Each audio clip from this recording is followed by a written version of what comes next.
없으신 분은 갖고 가세요. 네. 제가 오늘 강의부터 잘라 갖고 왔습니다. 자, 여기 출애굽 여정 저번 시간 들어갔죠? 네. 자, 5단계가 있다고 말씀드렸습니다.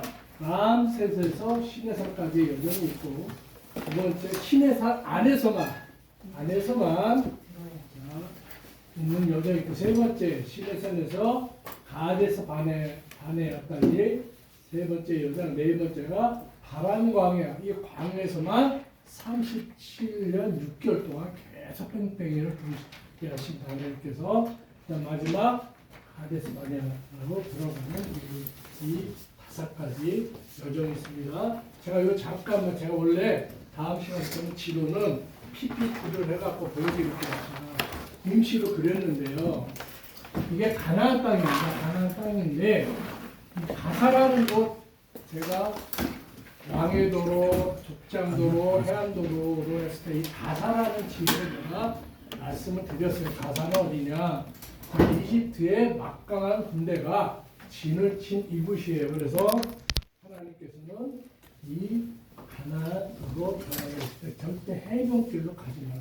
해변길은 가장 지름길입니다. 이 가나안 땅에 해변길로 가면 바로 지름길로 갔는데 하나님께서는 여기에 진을 치고 있어요. 여기는 안 돼. 하나님께서 뭐라고 하셨다고? 내가 하는데, 내가 인도하는 길로 가. 자, 보세요. 이게 지금 가나안 땅으로 갈 때 바로 들어가는 이 해변길이고, 또 수르길이라는 건 숲곳에서 바로 가나안 땅으로 들어가는 수르길입니다. 근데 하나님께서는 람셋에서 시내산으로 인도하시냐? 어떻게 인도하시냐? 이 람셋에서 출발해서 숲곳을 통해서 그다음 광야를 통해서 마라, 멜린, 신광야, 시내산, 이렇게 첫 번째 여정을 이렇게 시작을 하게 하신다. 그 지도를 보시면은 하나님께서 인도하시는 그곳을 보겠습니다. 그래서 저번 강의까지는 첫 번째 람셋에서 시내산까지 네 과정을 제가 말씀을 드렸습니다. 오늘은 이 시내산 안에서 어떤 일이 벌어지나, 우리 자 시내산에서 우리 거기부터 시작합니다. 우리 이스라엘 백성 출애굽 2달 만에 어디에 도착하냐? 우리 교환 보세요. 시내산에 도착합니다. 그때가 그 다음에 2월 20일 날 시내산에서 또 출발을 하게 됩니다. 세 가지 중요한 사건이 있습니다. 세 가지 중요한 사건. 첫 번째, 하나님과 계약을 맺습니다. 두 번째, 뭐가 있느냐? 율법이 주어집니다. 세 번째가 뭐냐? 성막을 짓고 봉헌하는 이 세 가지 사건이 바로 시내산에서 이루어집니다. 자, 이 계약 내용은 뭐냐? 너희가 하나님께서 내 말에 순종하면 어떻게 된다? 거룩한 나라의 제사장 백성으로 삼겠다는 하나님의 말씀이 계시고, 율법 몇 가지를 주시냐? 613가지의 율법을 주시게 됩니다. 첫 번째, 시내산에서 여호와께서 시내산에 강림하는 사건이 계십니다. 하나님 이스라엘이 하나님의 말씀을 순종하면 열국중에 뭐예요? 하나님의 소유를 만들고 제사장 나라의 영광이 된다고요. 거룩한 백성이 될 것이라고 약속을 하십니다. 두 번째, 이제 모세가 처음으로 시내산에 등경하게 됩니다. 이때 십계명과 기타 언약서를 받아 가지고 오는데, 그 기타 언약서가 613가지의 율법을 받아갖고, 자, 모세가 내려오고요. 자, 내려와서 모세는 여호와를 위해서 단을 쌌습니다. 단을 쌌는데 12지파를 상징하는 12기둥을 세우고 번제를 드립니다. 번제물을 바치고, 그 다음 모세가 2차 등경을 하게 됩니다. 모세는 아론과 훌을 남겨놓고, 자, 이스라엘 진을 이렇게 맡기고 여호수아만 내리고 시내산으로 올라서 40일 동안 모세는 하나님 앞에서 율법을 전수받아요. 자, 이때 받은 율법은 주로 뭐예요?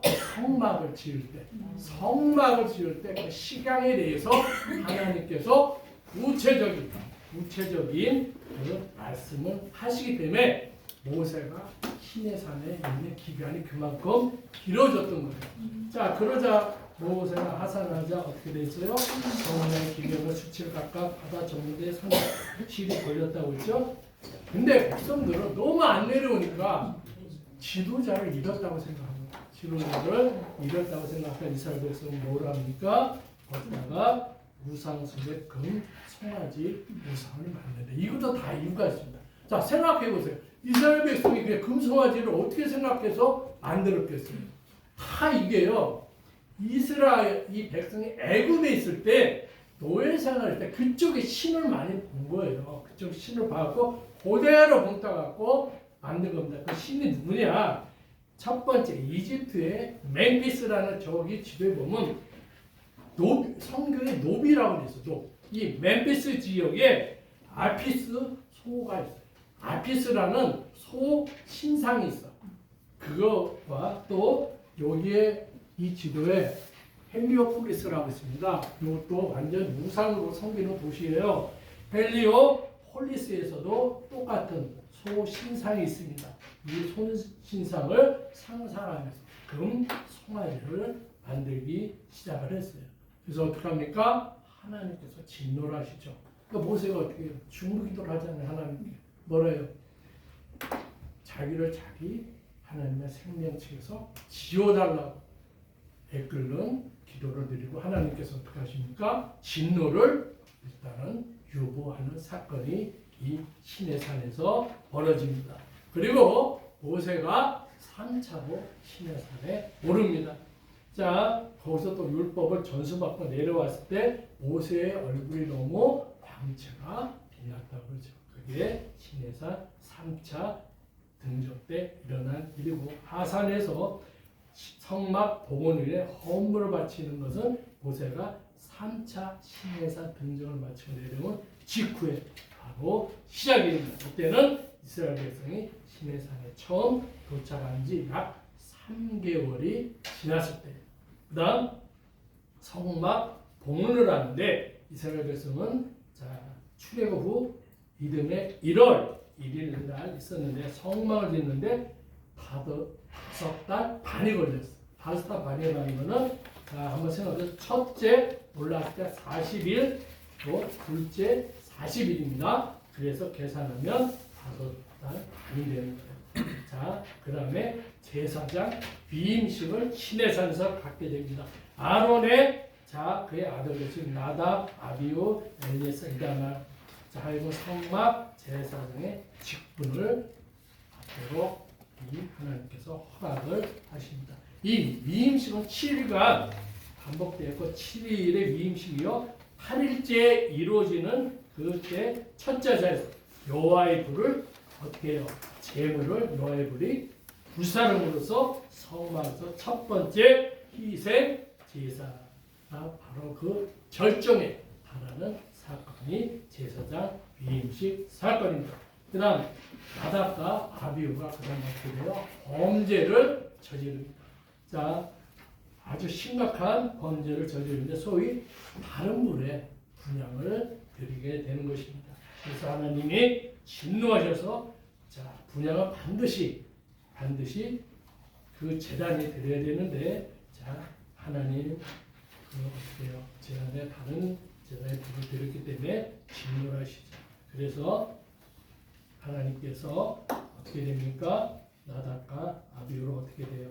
완전히 멸하십니다. 그 다음 10일, 그 다음에 6월절을 시내산에서 지키게 됩니다. 이스라엘 백성은 이집트에서 나온 지 정확히 1년이 지난 후 출애굽 후 그 다음 이동해서 1월 14일 저녁에 성막에서 6월절을 지킵니다. 그 다음 시내산에서 마지막 뭐를 하냐? 인구 조사를 합니다. 모세는 성막을 완성한 지 한 달을 출애굽 후 이듬해 2월 1일에 인구조사를 하였는데 인구조사 결과 이스라엘 백성이 대략 얼마라고요? 200만에서 250만에 육박하는 대규모의 이스라엘 백성이 그만큼 많이 어떻게 됐어요? 많이 이스라엘 백성이 늘어났습니다. 이래서 이게 바로 시내산 안에서 이루어진 사건이 되겠습니다. 그 다음이 시내산에서 세 번째가 가데스 바네아 요 사건입니다. 자, 보면 여정이 이렇게 돼요. 자, 시내산에서 이 시내산까지 왔지 않습니까? 시내산에서 디베랴, 하세롯, 그다음 가데스 바네아로 이렇게 이동하는 경로가 몇 번째 여정이에요? 세 번째 여정이 되겠습니다. 그 세 번째 여정은 시내산에서 그가 보세요. 11개월 5일간 시내산에서 체류합니다. 이스라엘 백성들이 12개월 오늘의 체류를 마치는 첫째, 하나님과 이스라엘 백성의 언약이 맺어졌고, 둘째, 백성들 간의 통일된 뭐가 생겼어요? 율법이 제정되었고, 셋째, 하나님을 예배할 수 있는 뭐가 됐어요? 장막이 봉헌이 됐습니다. 자, 디베라하고 보세요. 이스라엘 백성 출애굽 후 2월 20일 날 시내산을 출발해 새로운 여정을 떠나요. 하지만 출발한 지 3일 만에 이스라엘 백성은 악한 말로 또 불평을 내놓기 시작합니다. 하나님은 이들을 징계하기 위해 어떻게 됐다고요? 진을 불로 그냥 태우셨어요. 이게 디베라 사건입니다.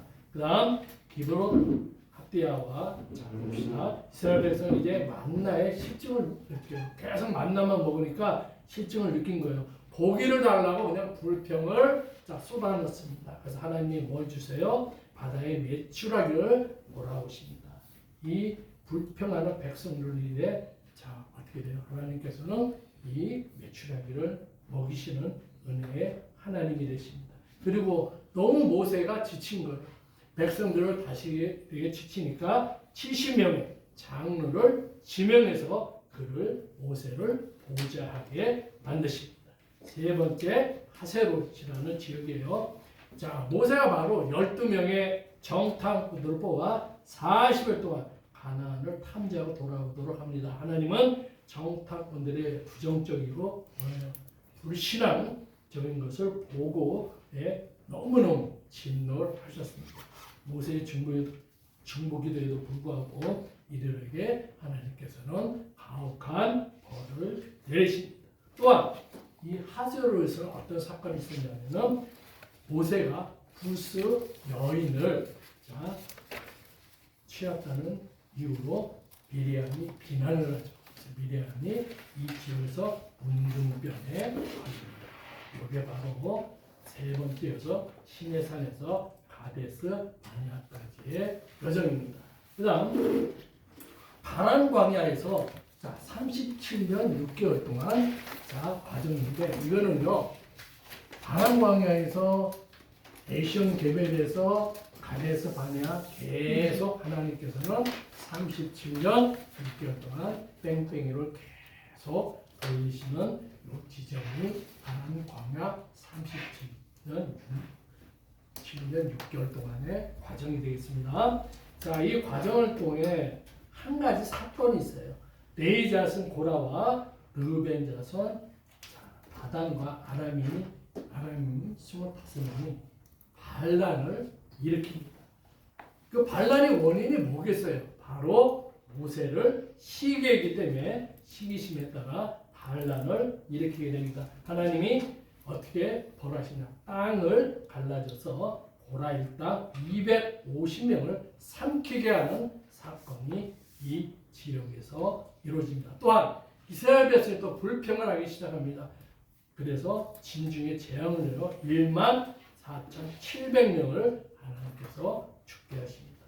하나님은 또 아론에게 제사장권을 재확인시키기 위해 지파별로 하나씩 지팡이를 내기 위해서 그 중에 누구예요? 아론의 지팡이가 싹이 돈 기적을 베푸신 사건입니다. 그 다음 가데스 바네아에서 모압 평지까지입니다. 제한의 바란 광야의 주변을 방어하던 이스라엘 백성은 어떻게 돼요? 기나긴 방어의 끝 무렵에 아카바만의 끝에 있는 에시온 게벨로 갑니다. 요 에시온 게벨이에요. 열간에 이곳에서 다시 가데스 바네아로 돌아오면서 가나안 땅으로 향하는 여기서부터 새로운 여정이 시작이 됩니다. 이때 바로 누가 죽느냐? 미리암이 죽습니다. 미리암이 출애굽 40년 1월인데 여기서 가데스 바네아에서 모세의 누이 미리암이 죽게 됩니다. 두 번째, 반석에서 물이 나온다. 이게 무슨 말씀이냐면 가데스 바네아에서 이스라엘 백성이 물이 부족하자 불평을 막 쏟아내요. 하나님은 르베드에서는 뭐예요? 반석을 치라고 명하셨는데 이 지역에서는 뭐예요? 그냥 명하여 네가 말해서 물이 나오게 하는데 그때 모세가 어떻게 해요? 혈기가 난 거예요. 그래서 어떻게 됩니까? 두 번씩이나 반석을 내리칩니다. 역정을 냅니다. 그래서 하나님이 노여하시고 모세에게 벌을 내려 그 약속의 땅 가나안 땅을 들어가지 못할 것이라고 말씀하는 사건이 이 지역에서 일어난 사건입니다. 그 다음 에돔 땅을 모세가 통과하려고 하는데 거절을 합니다. 에돔 왕이 모세가 사자를 보내요. 우리 그 땅을 이렇게 통과하게 하려니까 에돔 왕이 어떻게 돼요? 거절하게 되죠. 모세는 왕이 대로 곧장 왕이 대로가 우리가 처음에 말씀드린 해안도로, 족장도로, 왕의 도로가 완전 쭉 내려가는 이 길이군요. 그쪽으로 가겠다 하니까 어떻게 해요? 약속했지만 에돔 왕은 끝내 모세의 요청 거절해버려요. 자기 땅을 지나가지 못하게 합니다. 그 다음 어떤 사건이 일어나냐? 아론의 죽음입니다. 여기서 에돔 왕에게 사자를 보내어 답변을 기다리고 있을 즈음에 누가 죽어요? 모세의 형 아론이 123세에 이 산에서 죽게 됩니다. 아론이 죽을 때는 미리암의 죽은 지 뭐예요? 5개월 후 출애굽 후 40년 5월 바로 1일이었습니다. 이때 아론이 죽게 됩니다. 그 다음 아랏 왕이 나오는데요. 호레산에 있는 동안에 가나안 남쪽에 아랏 왕이 이스라엘을 이렇게 공격해 옵니다. 이스라엘은 처음에는 패배했지만 하나님의 적극적인 개입으로 적을 물리치고 내침에 아란을 쳐서 뭐합니까? 멸해 버리십니다. 그 다음 에돔 땅을 이렇게 우회하게 되는데요. 또 모세가 요청을 합니다. 근데 에돔 왕이 또 거절하게 되죠. 이제 이스라엘 백성은 널리 완전히 이렇게 갈 수 있는 길을 완전히 돌아가고 가는 거예요. 그 길을 거절해 보니까 완전히 하루 갈 길을 열흘 길, 20일 길을 완전히 돌아가고 가니까 이스라엘 백성들이 너무 힘든 거예요. 너무 힘들어서 점점 뭐가 올라와요. 불만과 모든 게 다 올라오는 겁니다. 그래서 어떻게 돼요? 거기서 어떤 불평합니까? 음식과 음료를 인해 불평한다. 모든 것이 심신이 괴롭고 먹을 것도 다 떨어지고 물도 없고 하니까 이스라엘 백성들이 불평을 내놓기 시작합니다. 이때 뭐예요? 하나님께서 불뱀을 보내서 이 불평하는 자를 물려 죽게 만들죠. 이때 뭐합니까? 이스라엘 백성이 곧 어떻게 해요? 회개를 합니다. 회개하고 하나님은 모세에게 불뱀에 물린 자를 치료하기 위해 무엇을 만들어놔요? 녹뱀을 만들어 높은 장대에 매달게 하셨습니다. 모세는 하나님의 명대로 했고 불뱀에 물린 자들은 녹뱀을 쳐다보면 즉시 완치되었습니다. 이런 하나님의 역사가 있었습니다. 다음 사건은 아모리 왕 시온과 바산 왕 옥을 물리친 사건입니다. 에돔과 다투지 말라 하나님의 지시에 따라 이스라엘은 그들의 지역 동쪽 가장자를 지나 다시 어디요? 북쪽으로 향했지만 시온 왕과 충돌을 피할 수가 없었습니다. 시온 왕은 아모리 땅을 통과하겠다는 모세의 말을 거절할 뿐만 아니라 이스라엘과 뭐예요? 싸우기에 야스까지 군대를 이끌고 나왔고 모세는 이들을 격퇴시켰고 더 나아 아모리 왕 시온을 도로온 누구예요? 바산한 옥까지 물리치는 쾌거를 이룬 사건입니다. 그 다음 한번 보겠습니다. 모압 왕 발락과 선지자 발람입니다. 시온과 옥을 물리친 이스라엘은 상당히 이제 뭐예요? 두려운 존재가 된 거예요. 너무너무 강한 이 민족이 된 겁니다. 그래서 모압 형제의 진을 쳤고요. 이스라엘이 자신들을 위협한다는 것을 느끼게 된 모압 왕 발락이 미디안 장로들과 모인 후에 북쪽 유브라테스 강변에 있는 부돌로 사자를 보냅니다. 그때 발람 선지자를 불러와 이스라엘 백성은 뭐하게 해요? 저주를 내리게 하죠. 처음에는 그 사자를 거절합니다. 동행하기를 거절하지만 두 번째 승낙하여 길을 나섰지만 어떻게 돼요? 모압 왕 이 발락의 생각대로 이 발람 선지자는 얘기를 하지 않습니다. 저주커녕 뭐예요? 이스라엘에게 축복의 말씀을 내리죠. 이에 크게 실망을 합니다. 이 발람 선지자 입에서 계속 저주가 아니라 하나님이 원하시는 축복의 말이 나오니까 바로 해고로 해버립니다. 발람은 네 번째 축복의 메시지를 전하며 앞으로 오실 메시아에 대한 놀라운 예언을 합니다. 여기까지가 우리 발람 선지자가 좋은 일을 한 겁니다. 근데 이 발람 선지자 의로움은 여기까지. 어떤 일이 벌어지냐? 이 사람이 이스라엘 남자들을 끼웠어요. 다 끼워갖고 바알불의 부정한 제단에 참가하도록 유혹을 하게 되는 겁니다. 그래서 많은 이스라엘 그 남자들이 유혹에 빠졌고 하나님은 거기에 대한 징계를 내려요. 연병이라는 징계를 내리셔서 이스라엘 사람 24,000명이 죽게 되는 사건이 일어납니다. 연병은 대사장 엘리야스의 아들 비나스가 어떤 일이 있었냐면은 참 상상하기도 힘든데요. 이 성막에서 쉽게 해서 남자 여자가 들어가서 쌍쌍 파티를 한 거죠. 이렇게 난잡한 짓을 하게 됩니다. 그래서 이 비나스가 어떻게 해요? 이 쌍쌍 파티를 하려는 이 이스라엘 남자 여자를 다 죽입니다. 그때서야 하나님께서 연병이라는 벌을 그치십니다. 그래서요 모세는 12,000명을 소집해서 이스라엘 남자들을 유혹했던 어디에요? 미디안 족속을 치게 합니다. 이 전투에서 미디안 족속이 완전히 패배했고 남자와 결혼한 모든 여인들, 이란 왕들도 다 죽음을 당합니다. 이때 바로 발람 선지자도 바로 여기서 죽게 됩니다. 그 다음 요단 동편에 정착한 세 지파가 있어요. 요단 높이에 정복하는 그들의 목축으로 적합한 곳이란 르베, 갓, 므낫사 이 세 지파가 모세에게 이쪽에 정착할 수 있도록 승낙해달라고 요청하는데 모세는 바로 승낙을 하게 됩니다. 그 다음 가나안 정복을 준비하는 후속 조치들이 있는데요. 첫째는 새롭게 인구 조사합니다. 두 번째 스로보아의 아들이 없이 죽었어요. 그래서 상속권이 없는 거야. 근데 딸이 상속권을 달라고 청원하게 된다. 그래서 법을 고쳐서 딸에게도 상속권을 주라는 그 상속을 받을 수 있도록 규례를 제정한다.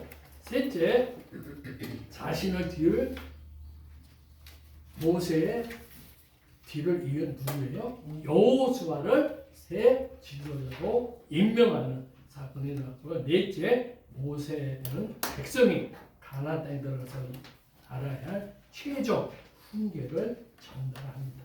최종 훈계는 규칙적인 예물을 드리고 정기적인 축제를 열고 하나님께서 주신 맹세를 준수하는 일이고 땅 경계에 대해 설명하고 6개의 도피성을 포함한 48개의 외인 성읍들이 포함된 것을 모세가 전하기 시작을 합니다. 이렇게 해서 모세는 자기의 소명을 다 마친 후 어떻게 됩니까? 모든 이스라엘 백성은 하나님의 은혜로 애굽 땅에서 어떻게 돼요? 태어난 모세 아닙니까? 태어나고 자라고 또한 40세에 뭐라고 그래서 나는 애굽의 어떻게 해요? 공주의 아들임을 거절한다. 이 한마디를 하고 또 이스라엘 백성 편에 쓰다가 사건으로 어떻게 돼요? 미디안 광야로 40년 동안 어떻게 됩니까? 광야 생활하다가 80세에 다시 하나님의 부르심을 받고 출애굽해서 또한 출애굽 여정으로서 우수한 백성들의 원망에도 참아내며 하나님 아버지께 귀히 쓰인 모세가 되었습니다. 그래서 출애굽 어떻게 해요? 여정 5번째 여정까지 다 마쳤습니다. 오늘은 이스라엘 역사 가나안 정복 전쟁에 대해서 말씀을 드리겠습니다. 좀 나눠주시겠어요?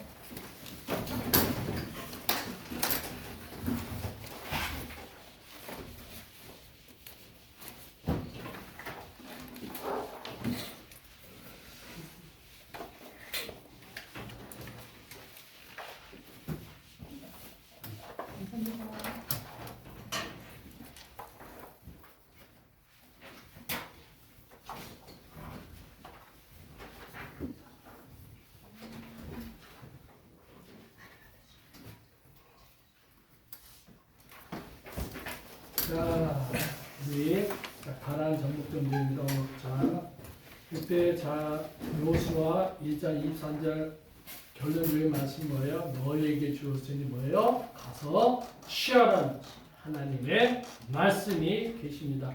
가나안 정복 전쟁은요, 총 16년이 걸려요.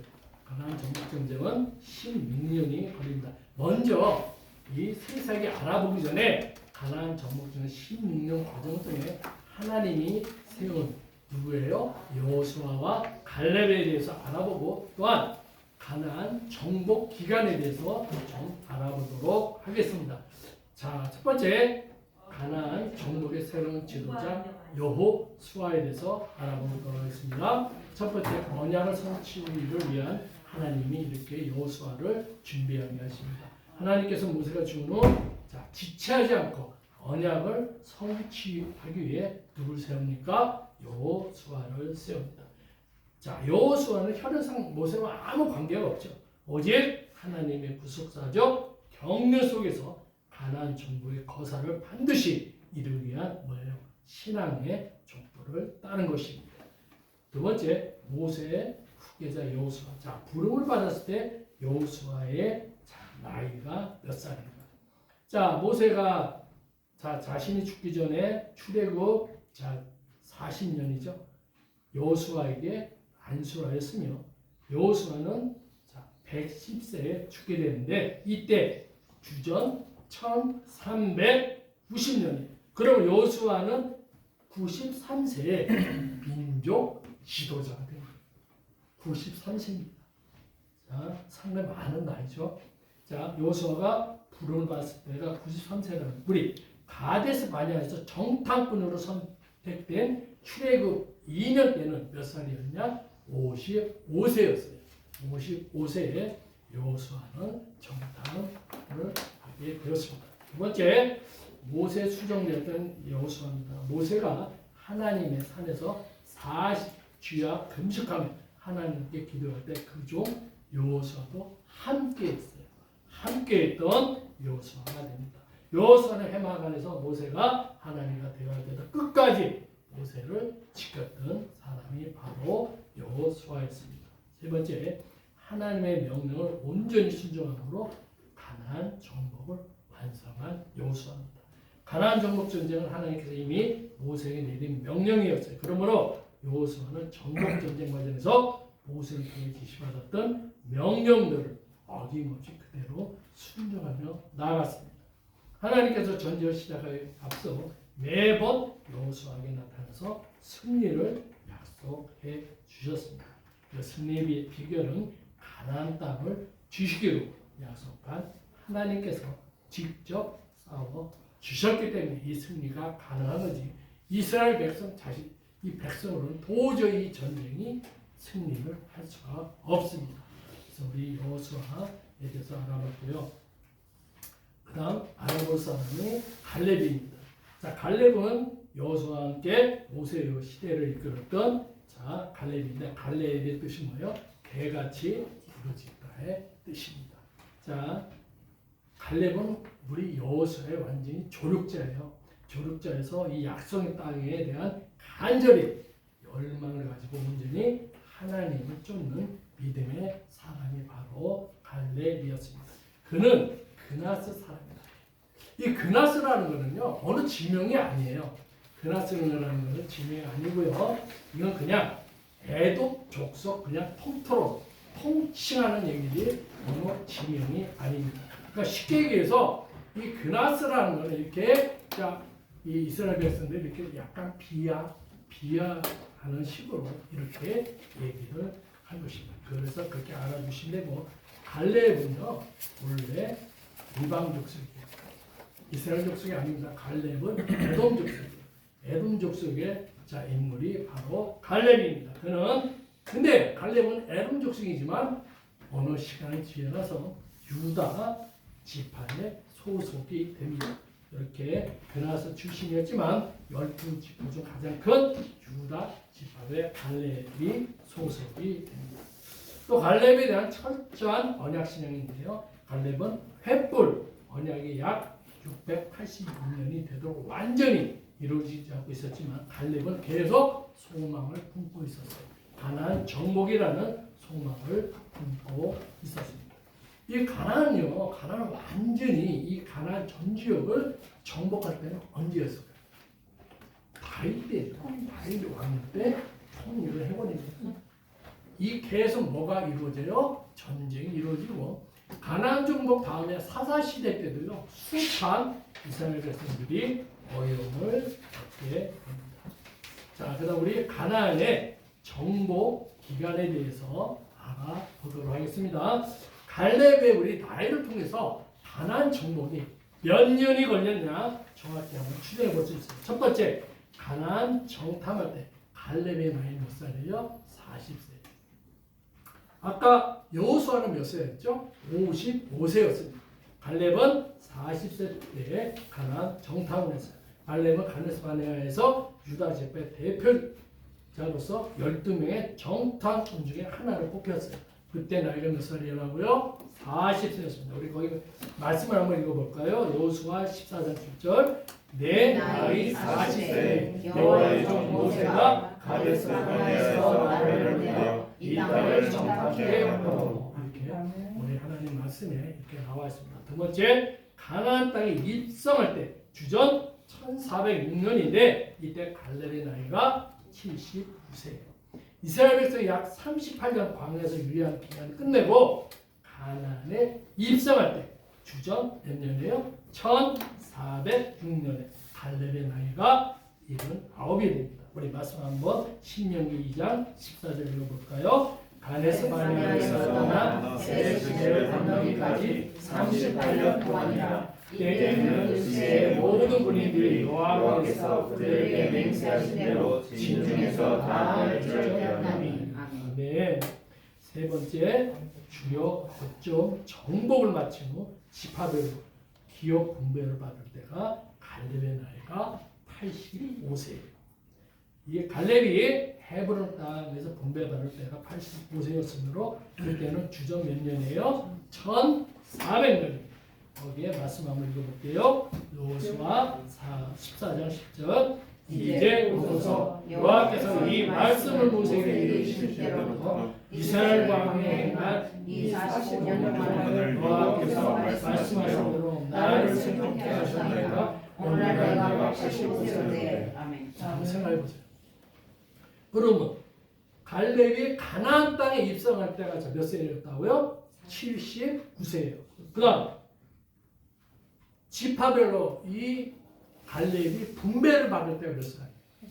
85세. 그럼 몇 년 걸린 거예요? 79에서 85세. 네. 6년 걸렸죠? 6년. 네. 6년이 걸린 겁니다. 네.